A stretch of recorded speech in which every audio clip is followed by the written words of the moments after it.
Hello, everyone. This is Mr. Tam back with another episode of Chemistry today. And we're going to now go on a little bit further.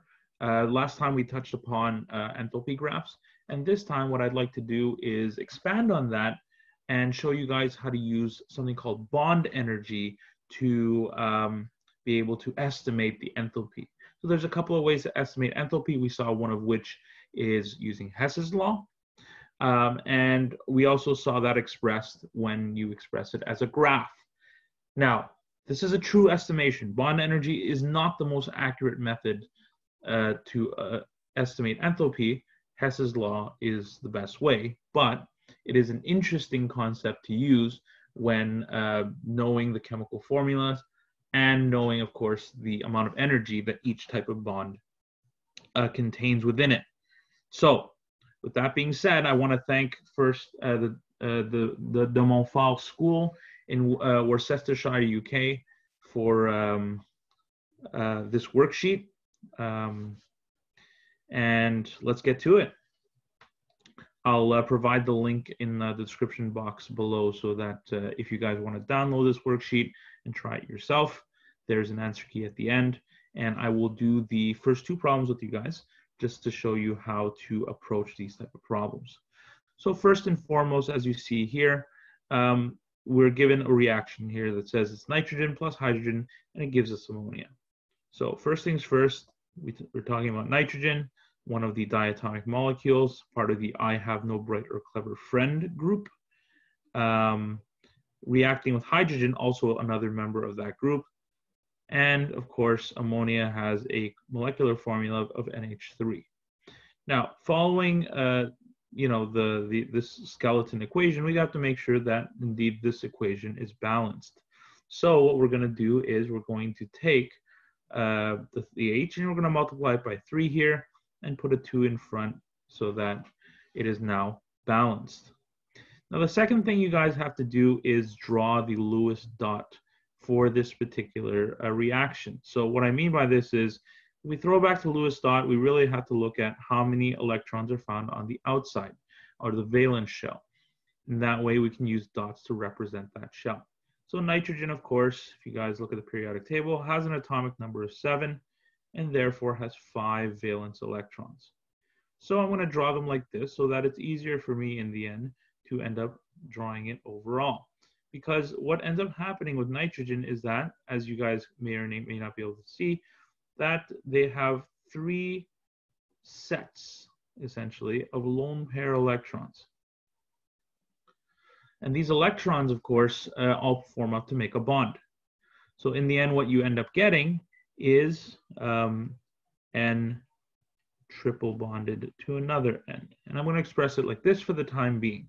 I will rewrite this, of course, afterwards because we do need a little more room. And I will happily erase that and, try to condense all the work underneath here. Then you have hydrogen. Now, hydrogen has 1 valence electron on the outside, meaning that it has a single bond. But keep in mind that we have this essentially 3 times. Okay, so you have H combined with H, and another set of H combined with an H here. So you essentially have 3 hydrogen molecules that are bonded to one another. And last but not least, the ammonia, probably the toughest one in this particular problem. You have N, which of course has 5 valence electrons, and the hydrogens that are found on the outside, like so. So you have essentially an N triple bonded, or having 3 bonds to hydrogen. Let me correct that. It's not a triple bond. It is 3 single bonds. The triple bond was in the original nitrogen that we drew. So, of course, this is 2 times that you have to draw this. So with that being done, now let's get down to the actual calculation. So what I'm going to do at this point is I'm going to erase the nitrogen that you see in front of you. Okay. Actually, you know what? I'm going to pull up a whiteboard, and I'm going to have you guys, if you do want to use this the energies from the worksheet, I suggest you either pause the video so that you can write down those energies, or you can come back to it afterwards. I will be writing down those energies. I'm just going to highlight them so that you guys can see. First and foremost, we're dealing with N triple bonded to another N, which we find right here at 941. And another bond that we find is the bond between, a single bond between the hydrogens at 436. And you have also in the end, an N bonded to an H, which is expressed, let me see here, right here at 391. So those are the three energies we're going to actually be using. So let me now move to a whiteboard so that you guys can do the calculations along with me. So with that being said, let me redraw our Lewis dot, or rather our line structure, so that it's easier to comprehend. So here I have my N triple bonded to another N. This represents the N2. I'm going to have to also represent the three H's like so. H bond to H, H bond to H, H bond to H. So this represents my three hydrogens. And of course, my ammonia is represented by this structure, N bonded to H 3 times, and N bonded to H 3 times. So what I essentially get is two ammonia molecules. So we also had the bonds that we wrote down earlier. The bond energy for the nitrogen was at 941. The bond energy for the hydrogens is at 436. And the nitrogen-hydrogen bond is at 391 kilojoules. And this, of course, we got from the table earlier that I showed you. So once we have this, we're now set to actually estimate the delta H, or the enthalpy of this reaction. So what I usually like to do is I like to separate this into two parts: the amount of energy it takes to break the reacting bonds, and the amount of energy released when the bonds are formed on the right-hand side. So let's start with the nitrogen. This one's very easy because there's just one set of a triple bond, which means the amount of energy that you need to contribute to this side is 941 kilojoules in order to break those triple bonds once. Here, of course, it's slightly different. You see that a single hydrogen bond takes 436 kilojoules, but you need to do this a total of 3 times. So what you end up with is, of course, let's see here. Give me a sec, guys. I have to punch this into my calculator. I realize that I have the wrong number. So 436, and I'm going to multiply this by 3 for me to get 1,308 kilojoules. And of course, when I take the sum of these two, 941 added to 1,308, this, of course, gives me grand total of, sorry guys, 941 plus 1,308 gives me 2,249, so 2,249 kilojoules.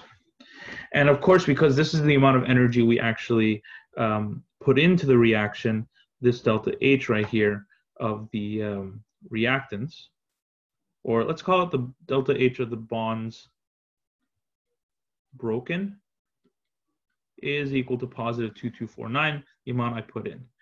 This one, of course, you're only dealing with one type of bond on the right. And this type of bond is an NH bond.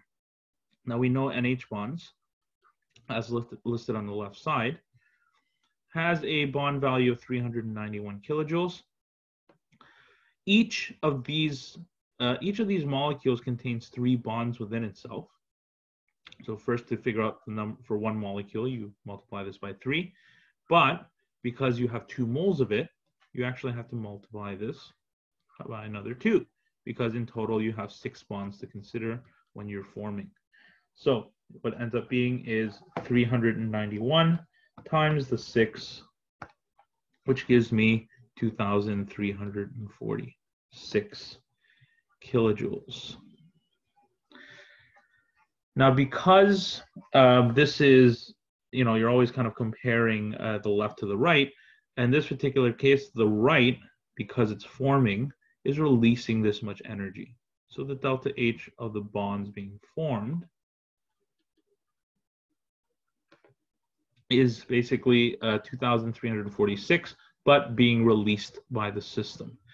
So of course, much like Hess's law, or when we discussed enthalpy graphs previously, I had said to you guys that when you compare both sides, you can then figure out the delta H of the reaction, because it's an overall delta H you care for, not so much each individual side.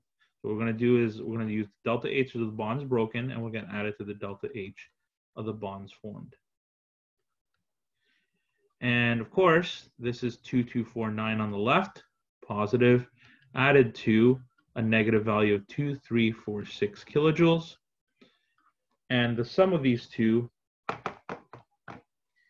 is 97, but in the negative direction, which means that overall, the delta H of this reaction, since it's negative, we'll describe this as exothermic.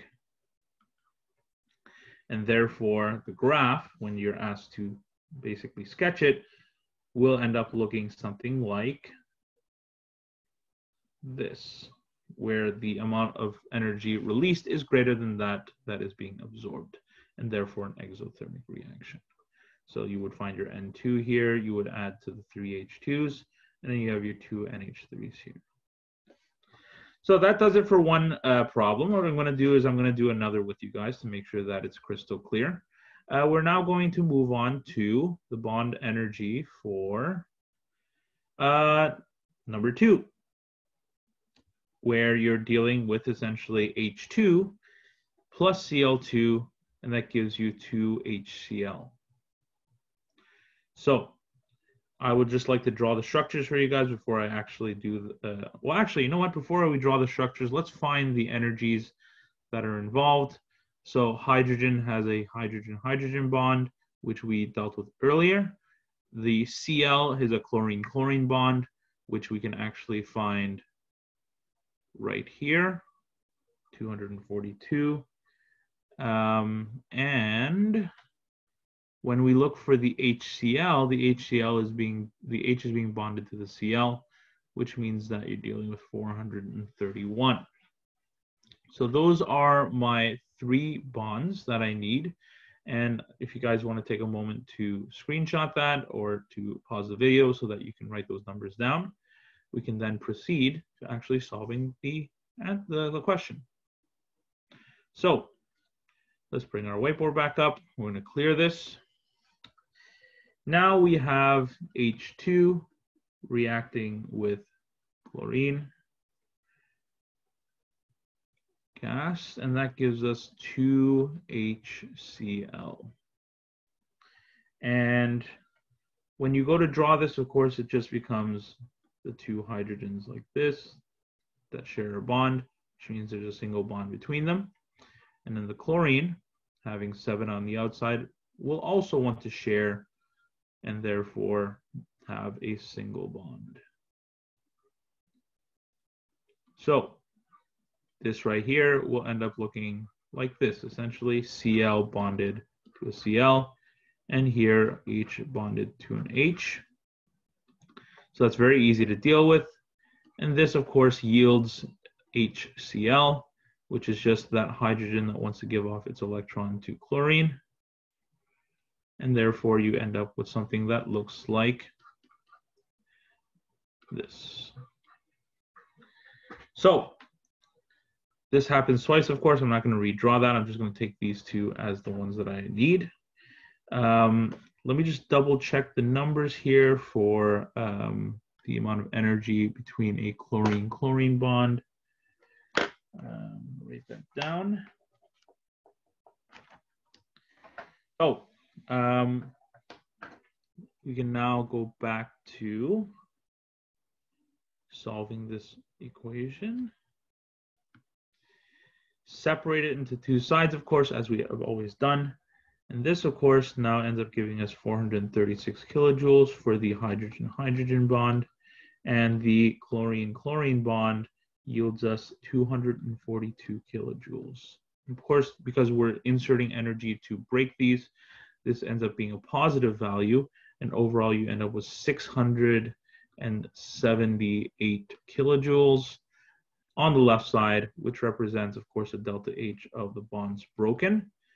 And on this side, since you have two, you're going to have to take the values that you have for HCl, which ends up being 431 kilojoules. This is for one HCl bond, but since we're dealing with two, we just multiply this number by 2 to end up with 862 kilojoules. And this represents the delta H of the bonds formed. So when we compared these two to figure out the delta H of the reaction, we of course compare the left to the right being negative because it is releasing that much energy. So you have 678 kilojoules on the left compared to the negative 862 kilojoules of energy on the right. And when you add them together, you end up with a grand total of 678 minus 862, negative 184 kilojoules of energy. And therefore, again, like the previous question, the graph for this one ends up looking like this, where you have the delta H here, that's equal to negative 184 kilojoules. Okay, remember that anytime you put energy into breaking bonds, this is also known as the activation energy, or the EA for short, and that applies to all reactions that we do. So I hope this was a good little intro for you guys. We'll be coming up soon with another extravaganza, literally. That's what I call the next little activity. So stay tuned, stay safe, and I wish my best to everybody. Take care. Bye-bye.